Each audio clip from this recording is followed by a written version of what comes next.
Welcome and thanks for joining us. My guest today is Dr. Kevin Harris, Cybersecurity Program Director at American Military University. Kevin, thank you so much for joining us. Hey, Scott, thanks for having me. Really looking forward to just having this conversation here in Cybersecurity Awareness Month in October. It's really hard to imagine that this has been 17 years since the start of Cybersecurity Awareness Month. So definitely great topic and appreciate you having me. Well, I'm gonna dive right in with some cybersecurity questions here, and I think one of the biggest things that we think about when it comes to cybersecurity is these big companies. There's the Target hack. There's innumerable numbers of hacks at this point after all these years. But large companies aren't necessarily the only thing we need to think about these days. Can you talk about why that is and what people are thinking about? What's changed? Yeah, no, large companies, of course, there's, large focus there, but also, with the explosion of Internet of Things devices, that's really important topic cybersecurity is for the consumer. We talk about, everyone talks about 2020 being so different. And I think it's one of the things that we see also as a consumer of purchasing these devices.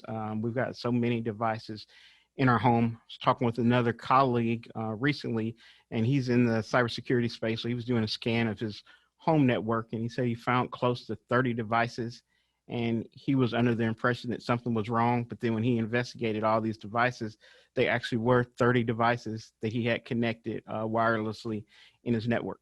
So not hard for us to kind of expand the number of devices that we have in our houses, whether there are refrigerators or toasters, garage openers. All of these are these extra devices that we're being added and are all potential vulnerabilities to our networks. I think that's a piece that we can kind of delve into some is the Internet of Things or IoT devices. So I know that my bathroom scale is connected to the internet, so I can definitely feel you there.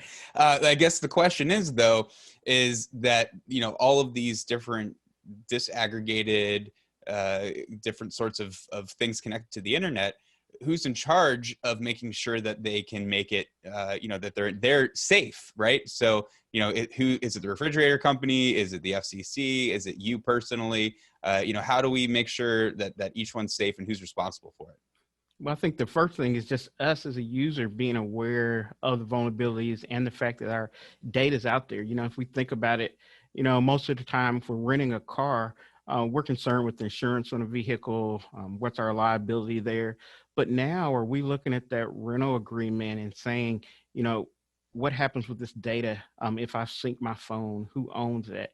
Who has access to the GPS on the car while we're driving it? And those questions, a lot of times, maybe they're in the rental agreement and maybe they're not, or we just don't focus on that. So that could be a potential, thing. We want to make sure we have a agreement that has the best insurance, but also is our data protected. So I think that's the first step as us as a user of making sure that we're aware of these risks. And so in this case, it's the legal implications that are out there of understanding that, our data's there. And so we're giving up, some of our protection for convenience. And so I think we constantly have to think of that not only as something convenient, but what are some of the risks? And so just the proliferation of these devices makes us, really need to be more vigilant about our security. And so our tech companies, a lot of times the convenience, they want to deliver a device that's easy for the user. So when we take it out of the box, it connects. There's not a lot of settings that we have to go through. But is that the best case for security practices? And so the tech companies have to play a role in this of making sure that they weigh that ease of use versus delivering a device that securely connects to a network. So I think it's a collaborative effort. And how much responsibility does a consumer or a user have? I mean, sometimes these terms and agreements are like 80 pages long, right? How can we just at least make sure that we're trying to be safe without having to waste, 3 hours reading that? Yep. Yeah, easy bedtime reading, huh? But no, just making sure that we know that we are a cyber warrior, that us as a user, we've got to investigate, when we download an app to our phone, what permissions are we giving away to download that app? You know, we see that with certain apps. You know, TikTok's been in the news a lot lately. Just we need to take that first step. And you know, a lot of users always say, "I don't have anything to hide," so um, I'm really not concerned about it. And so we've got to take that step of understanding that even though there's nothing to hide, quote, that device could be used to compromise another system.